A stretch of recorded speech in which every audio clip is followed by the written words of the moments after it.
Morning, guys. Welcome to Coffee Chat. Wow, oh, wow. I'll tell you what, I needed this one this morning. I don't know what it is, but certain mornings I wake up and I'm like, I cannot wait to drink that first cup of coffee. I'll tell you what, guys, things are going on really wild and crazy in this world, and we all know it. And I was reading an article this morning in the Hedge, and it was talking about how too many things are going wrong right now in 2024, and it's giving a lot of people a tremendous sense of foreboding that something is about to, some pins are about to be pulled, and some house of cards are about to come crashing down. It makes you feel like you're playing a real life game of Jenga and just waiting for someone to pull out that right block until the whole thing comes tumbling down. And especially even in this space. Now, let me share an insight on that. So, surprisingly enough, or kind of like coincidentally, and Judy and I didn't even know it when this was going on. When we had gotten into this space, in March of 2020, because of the whole thing that was going on over here, and we were trying to preserve our savings, couldn't get any gold or silver. So, by happenstance, we ended up falling into this space. Well, that was right at the time that, there was a major correction in these markets, and bam, things came down, and how? And it was like, that whole black swan kind of deal. And then from there, boy, did it ever start marching up, and just went absolutely wild, revolutionized our lives. Well, we didn't even know that we were buying on the floor when that happened because, of course, we were just entering into this space, literally dipping our tippy toes in and starting to get to know it and learn it and all that kind of stuff.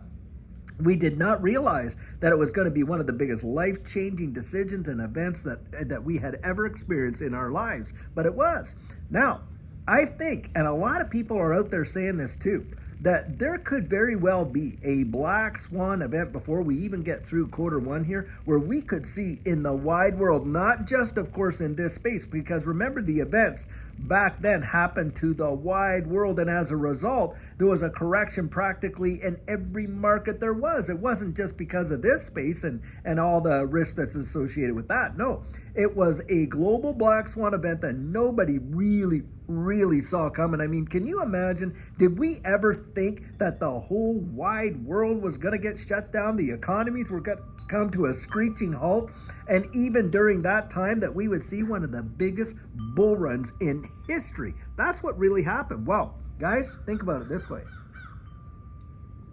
You are getting almost like a confluence of the perfect storm. I mean, you're seeing all kinds of things happen in the energy sector. Of course, we got conflicts all around the wide world, the instability in markets and things like that, seeming to make no real sense. I mean, the fundamentals don't change, and then one day, boof, it's up, the next day it's down. You would think that, like something like when the Bitcoin ETF came out, that would really do a lot, but nope. Price just drops, $6,000? You know how many billions upon billions it takes to drop the price of Bitcoin, to move it just $1,000? It drops down 6,000. Do you realize over 100,000 crypto traders were liquidated in that event? Do you think that they expected that? Not on your life. We were all expecting to see the ETF probably do something good for this space, weren't we? And on and on.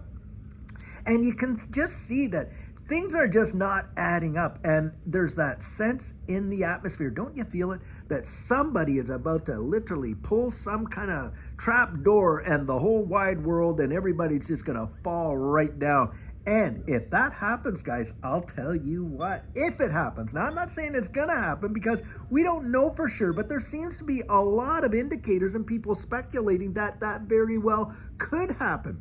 And if it does, Judy and I will be backing up the truck like you cannot even fathom. Why? Because we got in right on an event like that when the fear was at its absolute top, and literally watched our lives get transformed.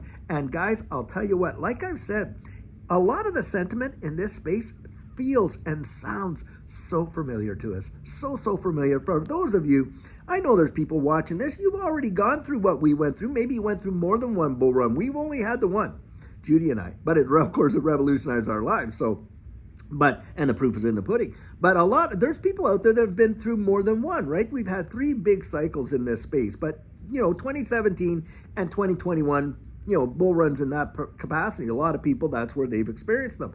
Well, for those of you, don't you know? Can't you do? I'm sure you do. You would agree with me. Doesn't it feel so much like it did back then? It sure does. Like how? And I'm telling you, if that happens, if we see a big time dip, I am not going to be crying. I am going to be dancing like it's, like Prince used to say, like it's a partying like it's 1999. Because I'll tell you what, I'll be backing up that truck and loading up if we get those opportunities again. I think right now demonstrates an opportunity. If we see that, that is going to be absolutely massive, because I believe, guys, after we do hit that, we are going to start going, and we are going to go hard into 2024, 2025. I think it might peter out by the spring of 2025, but I do believe that we are going to see in 2024 some major moves in this digital asset space. That's my personal opinion. I really do believe that, and I think it's going to be life-changing and practically generationally wealth-changing for a lot of people who had the gumption and the foresight to literally get on the train before it absolutely goes nuts. And that's what I believe. Now, I don't know. Hey, what I would really like to hear is, hey, put your comments right down there in the comment section, because, guys, remember this. Our sentiment really does matter in this space, doesn't it? I mean, sentiment is probably the biggest driver in a lot of markets. And, of course, it's the one that's the most volatile. I mean, I like to use the example of Jerome Powell got up there and he was talking about raising the interest rates by 25 basis points. Well, before his speech is done, the market's reacting. Well, right there, sentiment, isn't it? Wow. But that is a big driver. And so understanding what people are thinking and what you're thinking is so valuable. That's why I'm always encouraging people, get your comments down there, get your 2 cents out there. And by the way, I don't delete comments. I know a lot of people say, oh, well, I don't delete comments that disagree with my opinions. What gets deleted is when people are taking verbal attacks and not attacking the argument, but attacking the person and trying to tear down somebody or rip them apart. I mean, come on, guys. We don't get a lot of that, but we do get some of it. And those ones, I just take out of there, because I don't see the benefit in that, out there really just ripping someone else to shreds. Hey, rip the argument to shreds. Go for it. Just rip it to shreds. If you don't believe in that argument, absolutely. Everybody is entitled to an opinion, whether they like it or whether we like it or not, and I am not against anybody. Hey, I'll tell you what, we've got to get more opinions out there. Absolutely. And I'm not talking about ones that just agree with us, because the moment you take that kind of discourse off the table, you have literally lost a thinking society, and you've acquiesced to all these people that want to give you your opinion, not listen to your opinion. Isn't that so? I'll tell you what. So for all you people out there that absolutely disagree with me, I'll tell you what, in that capacity, I agree with you. Get out there and share your opinions, your point of views. Valuable. Now, having said that, what are the other 2 forms of analysis? Because that's sentiment analysis. Well, of course, there's technical analysis, isn't there?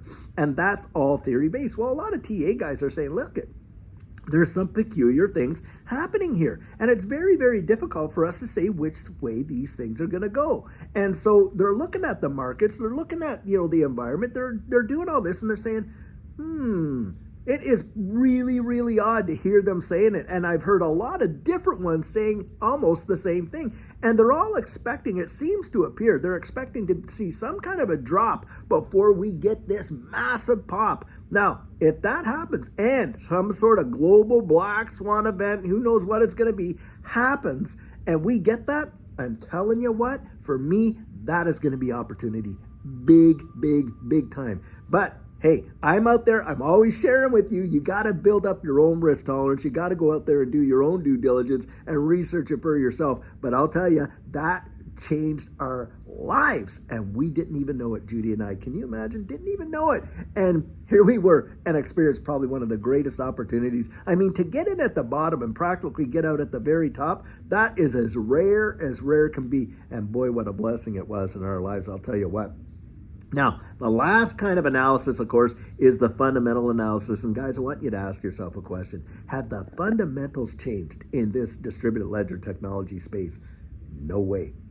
Have they expanded? Yes, you better believe it. Is the world still moving towards integrating all of these distributed ledger technologies, these digital assets, are they going to revolutionize the way the world works? Absolutely. I totally agree with it. In what capacity? Well, certainly in our internet of value and our monetary instruments, certainly our digital IDs. Boy, you got the world pressing forward on that in a big, big way. So if you look at that and the fundamentals haven't changed, then what are the long-term prospects? That's where you got to go look down the road. Don't get caught up and sucked into all these vortexes of, oh my gosh, it's crazy. I'm telling you, look down the road and see how the wide world is changing. People did that when the internet was coming out and the internet bubble popped. It was a big pop, wasn't it? It went way, way down. Do you know if you had just stuck in and even bought some of those dips, even a few $1,000s would have revolutionized your life in a powerful way? Just look at Amazon. Man, Amazon was making no money for a long, long time. And then what happened? Pow! Oh my goodness, it did it. And you got Jeff Bezos out there, probably going to be one of the world's first trillionaires. I'm telling you guys, we've watched it before. You got to go out there and really decide which way you're going to sit, because I'll tell you, I think what's going to come is going to be really testing the resolve of a lot of us. And I like to say this, most people the reason why most people don't achieve their dreams in life is not because they're unattainable. It's because they lose the resolve to do it right there. That's for sure. Well, I'll tell you what, guys. Beautiful, beautiful, gorgeous sunny day. Warmed up quite a bit. Still kind of chilly out here and crisp, but very, very nice. Well, I'll tell you, until later on, and I do hope to have an absolutely fabulous video for you. Have a great one and take care.